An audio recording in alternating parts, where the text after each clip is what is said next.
Sekarang setelah COVID Ustaz, baru itu mungkin menyadari itu Ustaz, kalau bisnis itu nggak diangkat Ustaz, sertifikat rumah anak udah di bank, bayarnya gimana?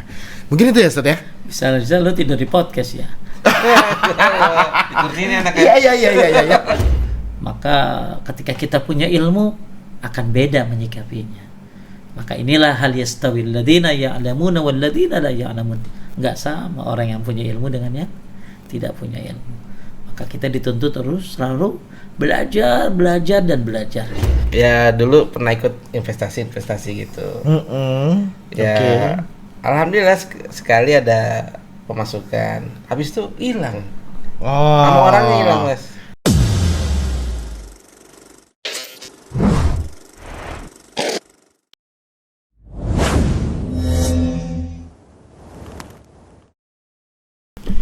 Bismillah. Assalamualaikum warahmatullahi wabarakatuh.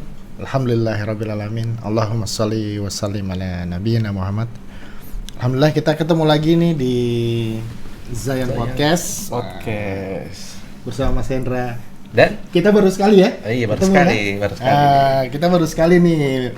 Baru sekali, terus Ana juga udah sedikit udah lama nggak ke Zayan Podcast, tapi alhamdulillah hari ini diberi kesempatan untuk kita berbagi ya Mas ya. Berbagi lagi, sharing lagi. Kita sharing. Jadi apa yang seru nih? Hari ini apa yang seru? Kan gimana antum sehat ya? Alhamdulillah. Sehat ya? Gimana? Alhamdulillah ya.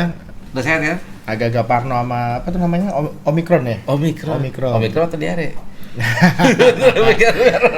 Tapi kalau bicara tentang virus, Omikron, atau bahkan kita bicara tentang Rizky gitu ya, itu kan mungkin a part of kayak bagian dari takdir ya. Takdir. Bagian dari takdir yang baik ataupun yang buruk. Mungkin kita sebagai umat Islam dituntut untuk dapat menghadapinya, menerima, menjalaninya. Tentu dengan syariat yang memang telah diatur dalam Islam, karena kan ilmu dalam agama Islam itu kan sangat luas sekali ya. Masya Allah. Jadi apalagi Mas, pernah nggak sih ngerasain dapet takdir buruk tuh? Pernah nggak? Pernah ngerasa nggak? Pernah pasti Mas. Apa dong? Coba kita sharing, siapa tahu boleh. orang lain apa contohnya Pernah apa? ketipu nih. Ketipu. Iya, Waduh. ngeri banget. Kau pengen ketawa. Kok aku pengen ketawa? Kenapa tuh? Cerita dikit dong. Ya dulu pernah ikut investasi gitu. Ya Oke. alhamdulillah sekali ada pemasukan. Habis itu hilang. Oh. Sama orangnya hilang, Mas. Sama orangnya plus Ponzi scheme-nya ya berarti Iya, ya. kayak Kemungkinan gitu. Ponzi. Tapi menjadi pelajaran nggak? Apakah itu antum bilang ini takdir buruk nih gitu? Apa gimana? Ngerasa itu udah qadarullah sih sebenarnya. Cuman tetap pengen juga tiap hari. Ya semoga dapat ganti yang lebih baik ya. Mas. Amin. Kalau antum sendiri pernah ngalamin? Mungkin takdir buruknya bukan di urusan harta ya. Kadang-kadang kita manusia suka berpikirnya ini gagal terus, dicoba lagi gagal, berkali-kali coba gagal. Ini apa ya?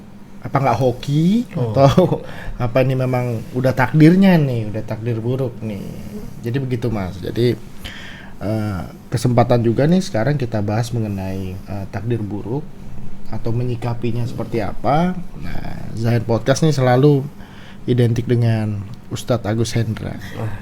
Assalamualaikum Ustadz Agus Hendra. Hafizullah Ta'ala. Semoga Allah selalu jaga antum. Amin, Masya Allah. Sehat ya? Alhamdulillah Ustaz. Sehat. Alhamdulillah, Allahumma sholli wa sallim ala nabiyina Muhammad. Ya memang kehidupan kita dituntut untuk meyakini ada yang namanya takdir baik, ada yang namanya takdir buruk. Kalau takdir baik semua orang senang ya. Senang saya. Nah, kalau takdir buruk nih, Wah, ceritanya macam-macam. nggak enak kan? Ya, makanya sabar itu ada 3 kan? Sabar dalam menjalankan ketaatan, sabar dalam menahan kemaksiatan, menghindari kemaksiatan, sabar dalam menerima takdir. Itu sabar tuh. Makanya kita dituntut dalam kehidupan sehari-hari untuk sabar dalam ketaatan. Lu ibadah kan pakai sabar kan?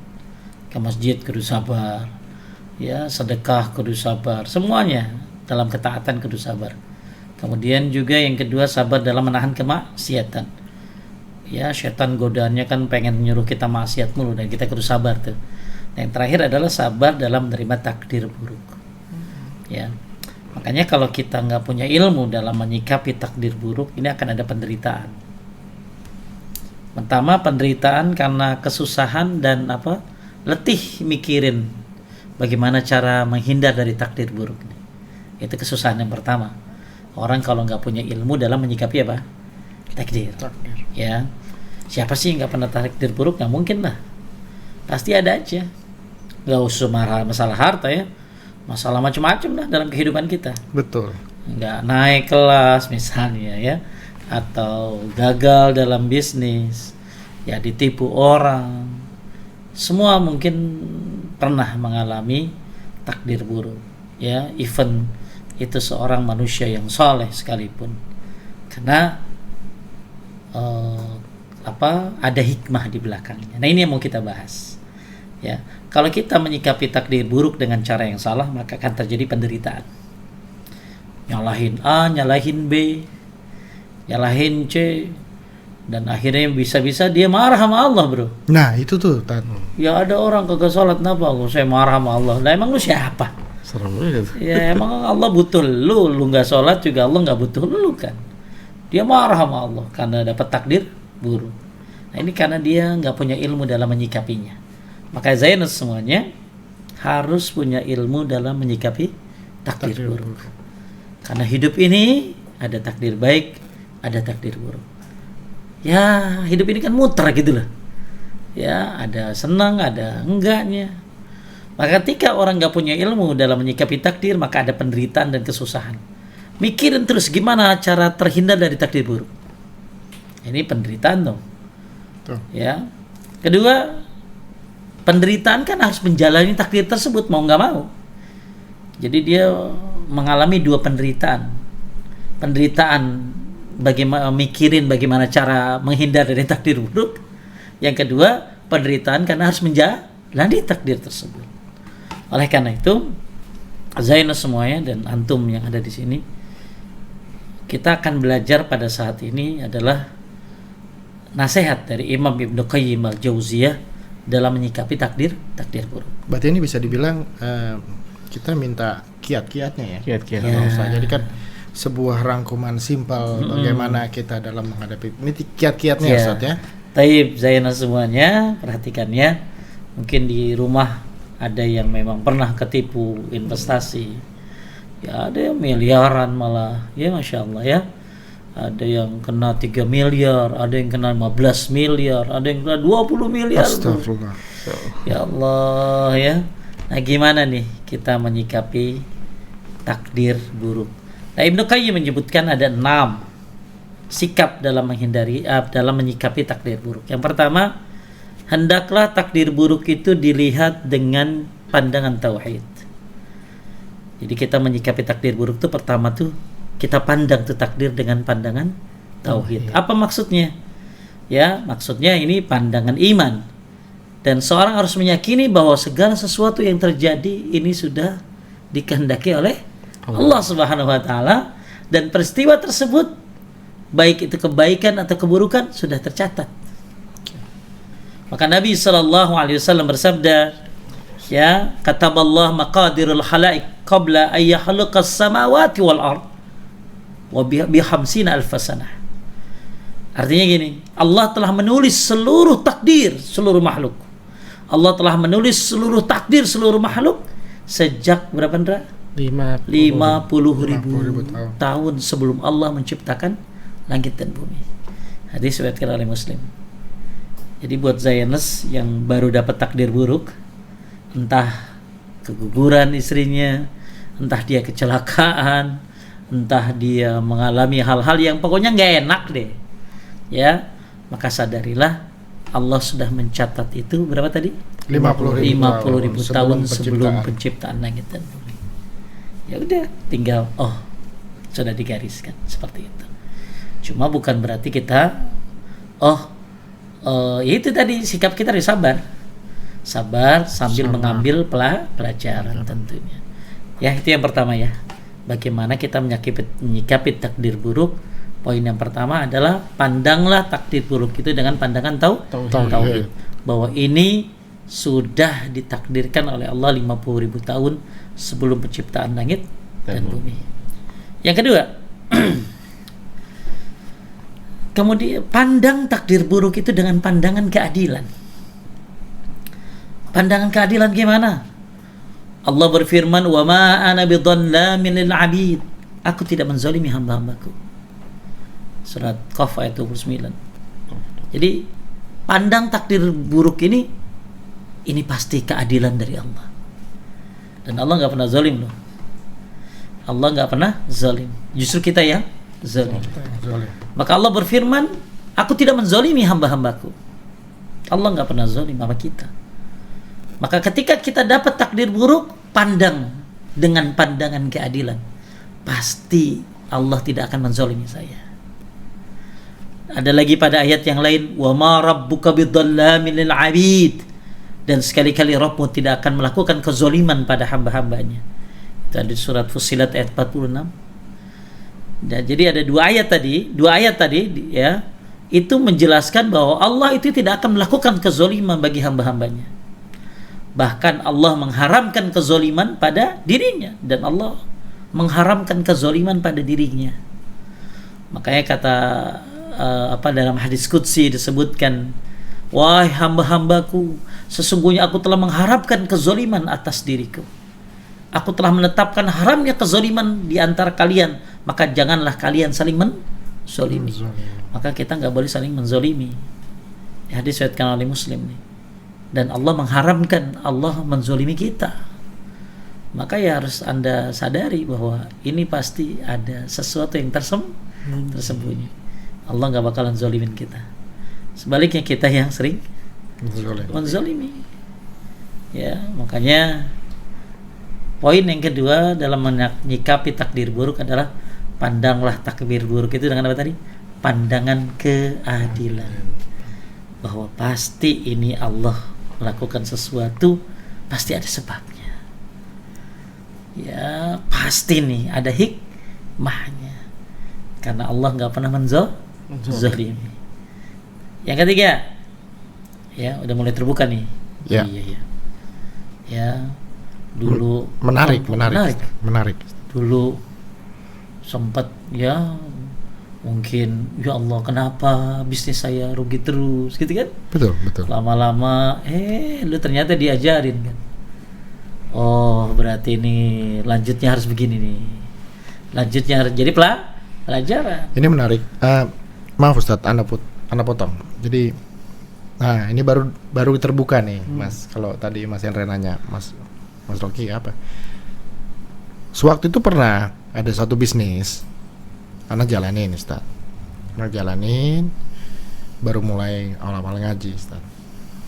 Lalu bisnis tersebut karena harus berkembang, anak butuh modal kerja, anak mau nyekolahin rumah nih, Ustadz. Ustadz. Udah bank, udah ready, sudah di approve. Dalam artian ini harus kita tambah investasi besar, kan ini bisnis anak ini bisa berkembang gitu. Qadarullah ini bisnis harus dipindahin, Ustadz. Pada saat itu anak marahnya bukan main, Mas. Marahnya, kecewa, ini bisnis baru kok udah mau dipindahin. Padahal udah mau disuntik dengan dana, anak udah siap sekolahin rumah gitu, tapi bisnis itu harus diangkat, Ustadz. Sekarang setelah Covid, Ustadz, baru itu mungkin menyadari itu, Ustadz. Kalau bisnis itu nggak diangkat, Ustadz, sertifikat rumah anak udah di bank. Bayarnya gimana? Mungkin itu ya, Ustadz ya? Bisa lo tidur di podcast ya. Di kursi ini anaknya. Iya. Betul, Ustadz. Udah mulai terbuka nih. Jadi keadilan hikmah itu ya, Ustadz ya? Iya, Tafadhol, Masya Ustadz. Allah, benar-benar. Kalau kita lihat ya, keadilan Allah dari mulai kita, ya afwan ya, anak juga pernah salah dalam hidup, pernah melakukan hal-hal yang dilarang oleh agama, ya dulu ya, masa-masa remaja. Ya, Masya Allah, pernah melakukan A, B, C, D. Ya intinya itu hal yang sangat salah gitu ya. Tapi Masya Allah ada hikmahnya. Tapi itu kalau kita sadar kan, Ustadz? Iya. Iya dong. Kalau nggak sadar? Iya dong. Kalau nggak sadar dia akan selalu menjudge itu sebagai takdir buruknya aja yang dinilai kan Ustaz kan? Makanya, dia tidak melihat di baliknya itu kan? itu gitu lah. Ya misalnya ya tadilah, oh ternyata kesalahan masa lalu Anda bisa dijadikan pelajaran untuk menasehati orang-orang yang pernah salah seperti Anda dulu. Ya, mungkin antum juga dalam kehidupan sehari-hari pernah, kenapa begini nih? Kok jadi begini nih? Ternyata ke depan coba kalau diterusin dulu tuh hancur hidup Itu gua. dia Ya, Mas. Allah tuh adil sih. ya maha adil. Maha adil ya. Kenapa gua kawin sama dia gitu? Kalau gua kawin sama dia pasti bahagia. Ternyata, waduh, ada kasus pembunuhan. Suami dicacah-cacah. Kalau gua dulu kawin sama dia, lu yang dicacah-cacah. Bukan Mas. Jadi ada yang Ustadz jelaskan tadi di kiat yang kedua Ustadz. Ini menarik.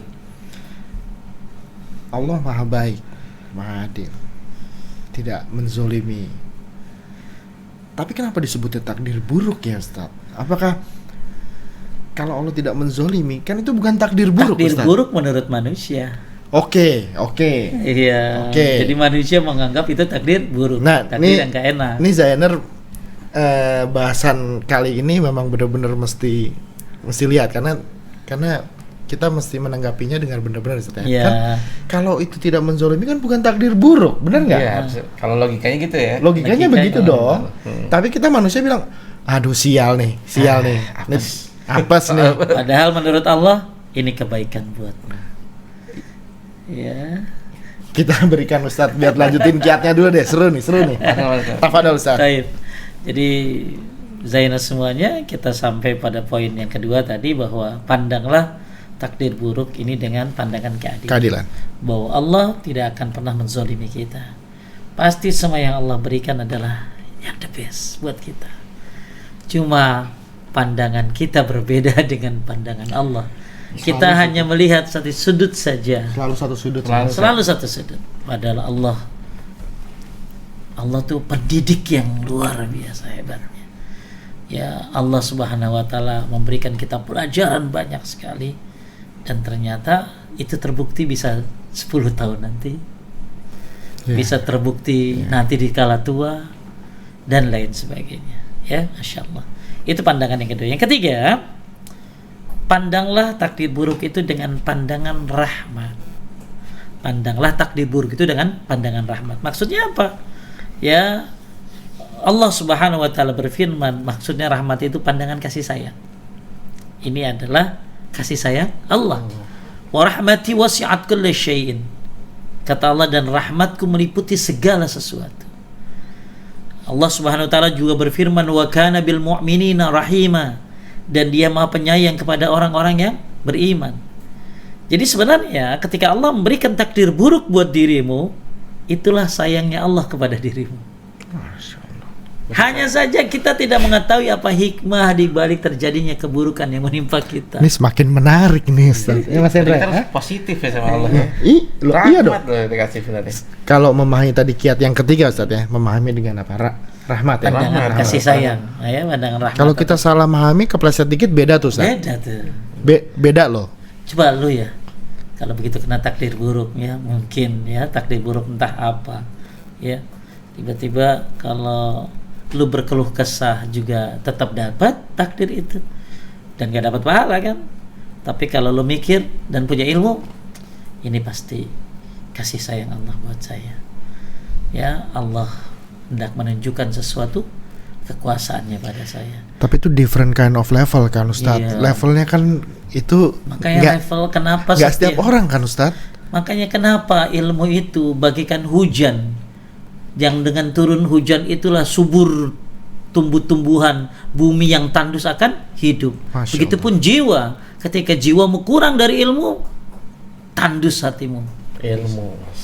Ya kan? Intinya. Iya, iya. Coba, kalau lo nggak punya ilmu, wah habis yang ada maki-maki. Anda bilang nih memang bahasan kali ini nih sedikit tricky Mas. Kalau kita kepleset dikit memahaminya tadi habis sudah. Habis salah dah tuh. Selesai dah. Makanya Ilmu itu diibaratkan dengan hujan yang menumbuhkan tanah-tanah yang gersang akan jadi subur. Maka ketika kita punya ilmu akan beda menyikapinya. Maka inilah hal yastawil ladzina ya'lamuna wal ladzina la ya'lamun. Enggak sama orang yang punya ilmu dengan yang tidak punya ilmu. Maka kita dituntut terus selalu belajar dan belajar. Sampai Nabi Musa udah jadi nabi masih belajar ya Nabi Khidir. Ya, Nabi Musa udah jadi nabi loh. Masih belajar sama Nabi Khidir. Nah, lu nabi bukan, wali bukan. Ya, wali murid belum. Udah malas aja kajian. Ya. Sebelum podcast minta martabak dulu lagi, Ustaz. Masya Allah. Taib, yang keempat. Pandanglah takdir buruk ini dengan pandangan hikmah. Pandangan apa? Hikmah. Kenapa? Semua takdir Allah pasti ada hikmahnya. Namun, ya tetap saja ya manusia itu kadang-kadang melihat hikmah itu di belakangnya. Entah berapa tahun nanti baru kebuka hikmahnya. Ya, jadi kita harus berprasangka baik kepada Allah Subhanahu wa taala. Pasti peristiwa buruk ini ada hikmahnya. Dan ini bisa diketahui nanti biasanya. Oh, kenapa gua nggak nikah sama dia dulu? Kalau nikah, hancur gua bisa salah kali ini. Ya, oh kenapa ternyata bisnis saya gagal dulu yang ini? Ternyata memang itu bisnisnya tidak syar'i, ya, dan lain sebagainya. Ya, nah ini pandangan yang keempat. Pandanglah takdir buruk itu dengan pandangan hikmah. Pasti ada hikmah di belakangnya. Kemudian yang kelima, pandanglah takdir buruk itu dengan pandangan pujian. Maksudnya apa?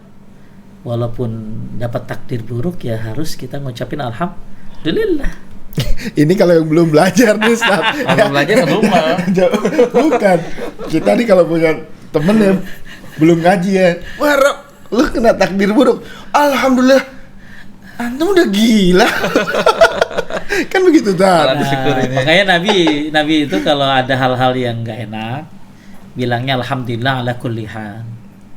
Segala puji bagi Allah dalam setiap keadaan. Tuh, misalnya lu lagi nggak enak nih. Ini levelnya bahaya lagi. Maka makin takdir buruk alhamdulillah loh, Ustaz. Alhamdulillah. Ya, alhamdulillah ala kulli hal. Segala puji bagi Allah atas segala sesuatu. Ya, atau qadarullah wa masya'a fa'ala. Semua takdir Allah, apa yang ditakdirkan ya pasti terjadi. Memang beda pandangan orang yang ngaji sama yang kagak ngaji. Iya. Kalau yang kagak ngaji ya boro-boro begitu. Wah, alhamdulillah la kulli hal. Apa sih lu bilang alhamdulillah? Iya. Ya, karena orang tahu tuh kalimat alhamdulillah itu hanya untuk berupa kesenangan ya. Rasa syukur. Padahal alhamdulillah juga untuk kalimat ketika kita mendapatkan suatu ketidaksukaan, seperti alhamdulillah ala kulli hal. Jadi mungkin bisa kayak gini ya, tanya, Mas kena tipu, Mas.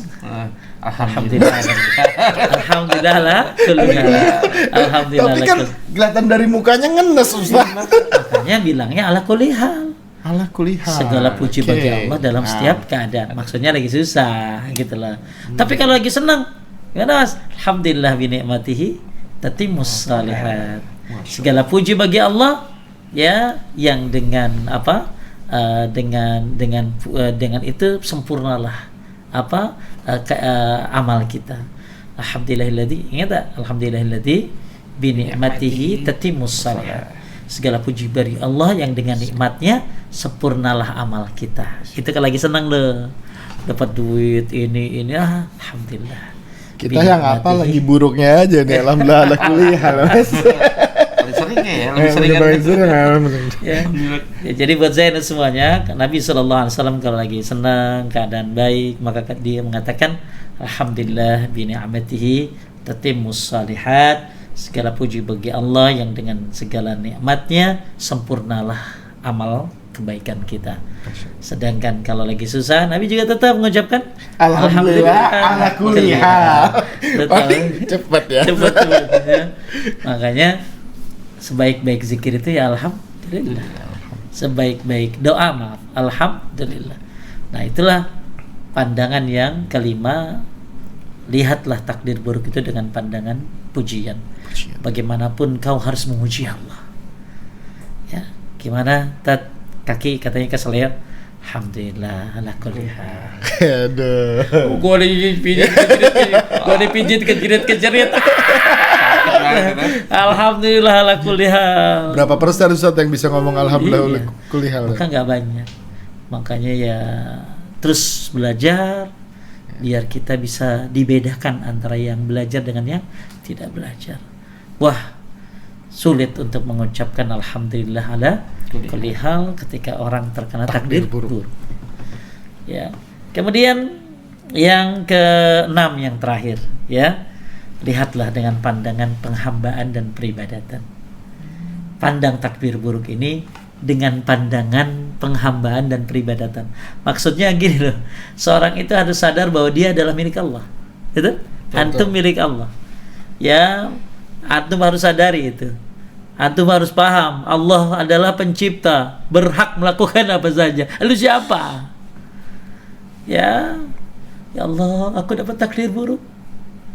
Emang aku cuma hamba. Terserah engkau mau diapain.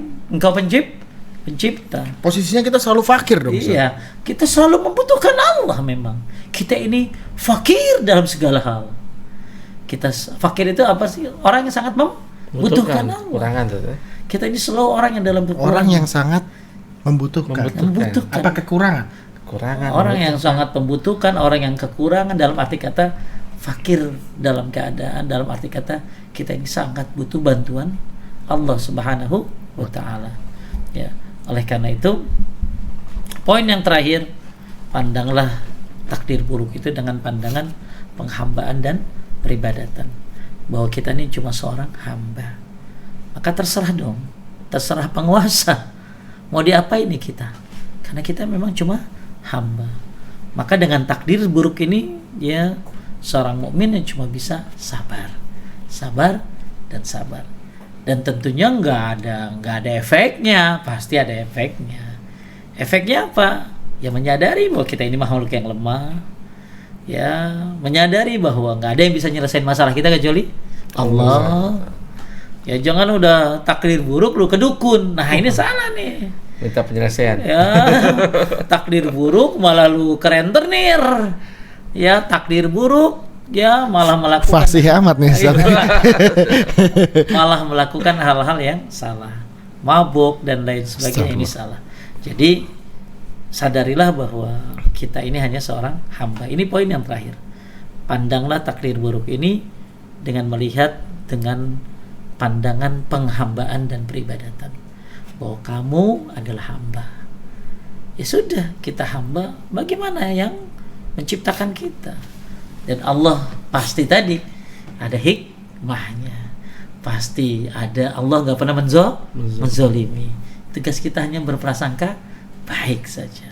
Dan itu bisa dimiliki prasangka-prasangka ini kalau orang memiliki ilmunya. Baik, kita ringkas ya.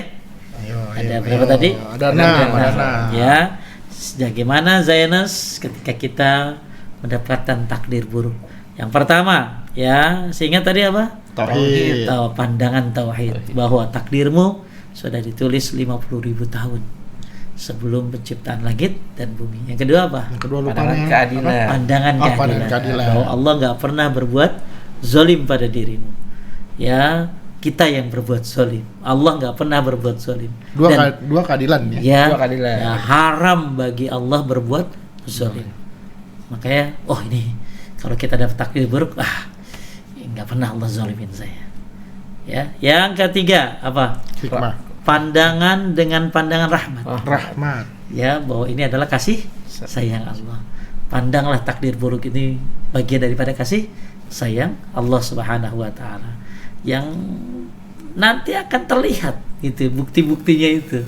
Ya kita yang terlalu cepat kita tuh menjudge-nya. Ya kita terlalu cepat menjudge, kita terlalu cepat mengadili Allah. Atau terlalu cepat menyerah. Makanya di akhir baru Masya Allah, ini hikmahnya. Ya, kemudian yang keempat apa tadi? Melihat dengan pandangan hikmah. Hikmah. Bahwa ini pasti ada hikmahnya. Mungkin Allah sediakan hal yang terbesar buat saya sedang dididik dulu seperti ini. Kemudian yang terakhir, yang kelima Yang ya, kelima, dengan Ustaz. pandangan pujian, bahwa ya kita cuma begitu dapat takdir buruk, katakan alhamdulillah ala kulli hal. Masya Allah. Jarang tuh anak gaul Ya, ngomong anak begitu ya, gaul. jarang ya. Anak di tongkrongan bisa ditoyorin habis dah. Kalau kena gitu apa kata? Alhamdulillah ala kulli hal. Maksud lah apa ya, segala puji bagi Allah dalam setiap keadaan. Gua habis Begitu balik nangis, Tat.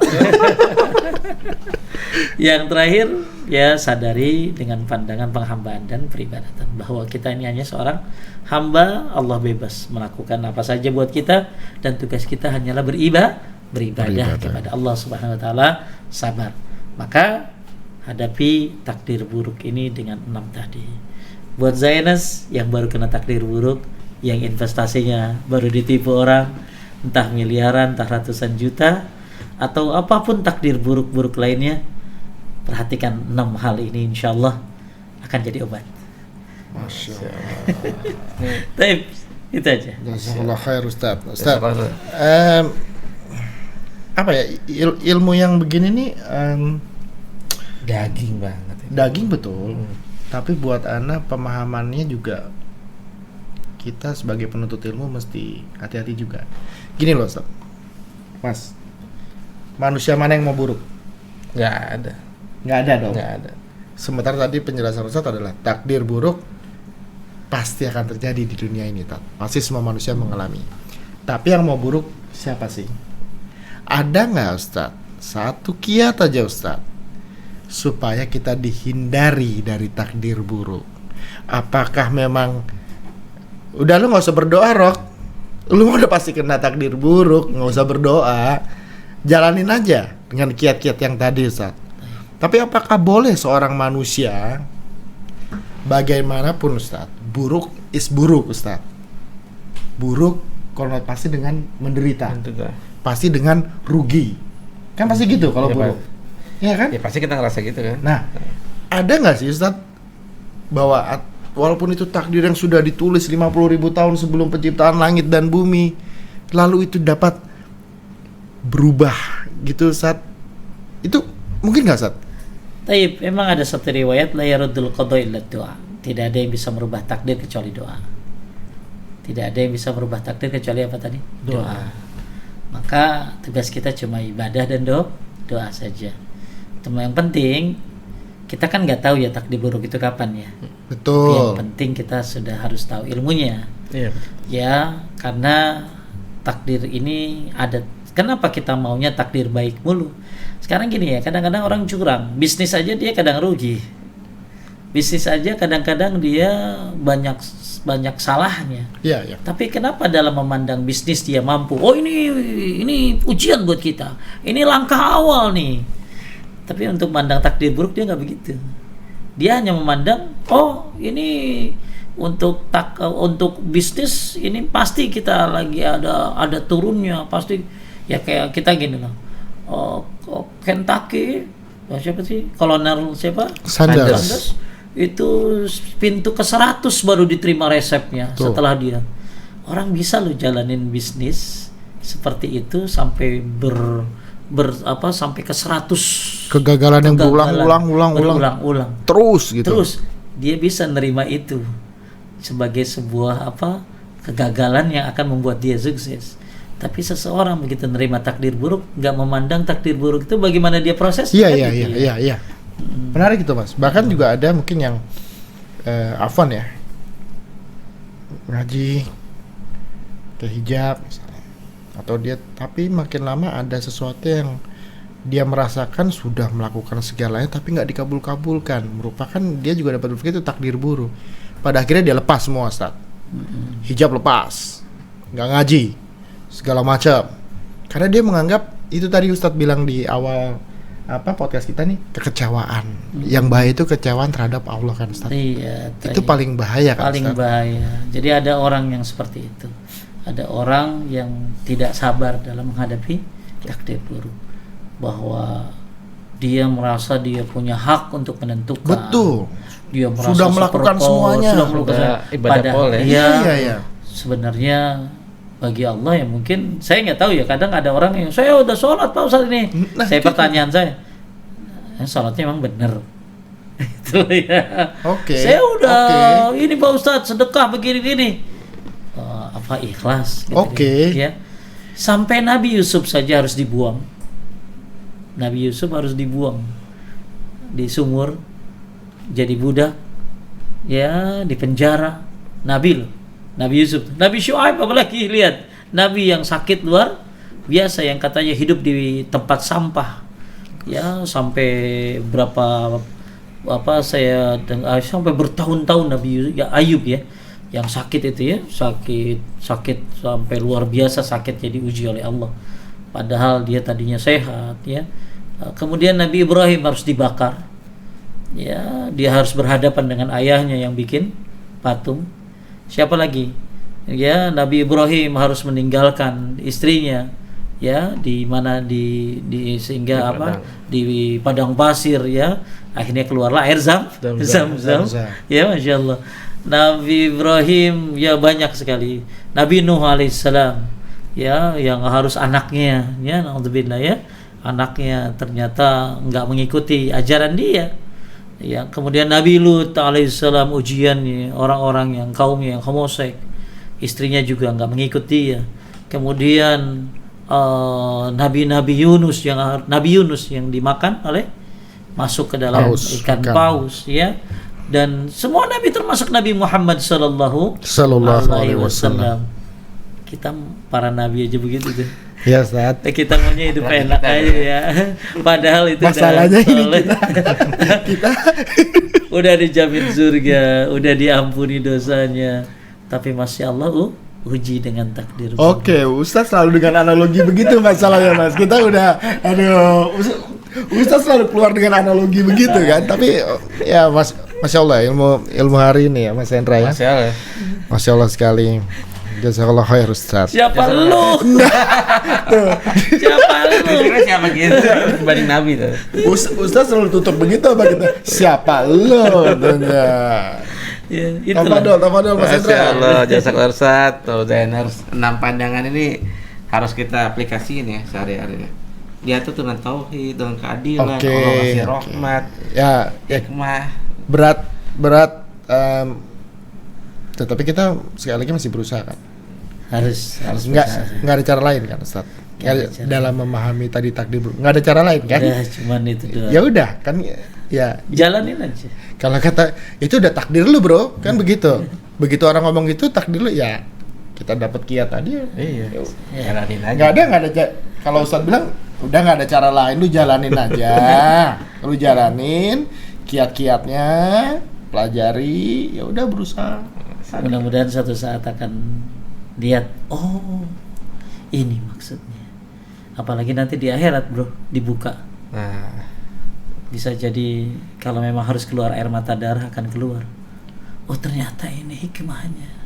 Aku diuji, ternyata menghapuskan dosa-dosaku. Ternyata kan manusia suka menyadari itu di akhir kan. Maka Malik Yaumiddin, yang menguasai hari pembalasan, nanti akan diungkap segalanya oleh Allah Subhanahu wa taala. Tugas kita hanyalah ya sudah pandang ini dengan 6 pandangan tadi, bahwa kita hanya seorang hamba, tugas kita hanya beribadah saja. Ya. Ntar dulu, yang penting anak pegang tadi satu, bahwa Allah tidak mungkin menzolimi. Udah pasti. Itu di bold tuh. Takdir buruknya itu kan definisi manusia, ya kan? Tapi Allah tidak pernah menzolimi. Tafadol mah. Tutup mah. Tutup ya. Tutup dong. Kita tutup dengan doa kafaratul majelis. Subhanaka Allahumma wa bihamdika asyhadu an la ilaha illa anta astaghfiruka wa atubu ilaik. Wassalamualaikum warahmatullahi wabarakatuh. Waalaikumsalam warahmatullahi wabarakatuh.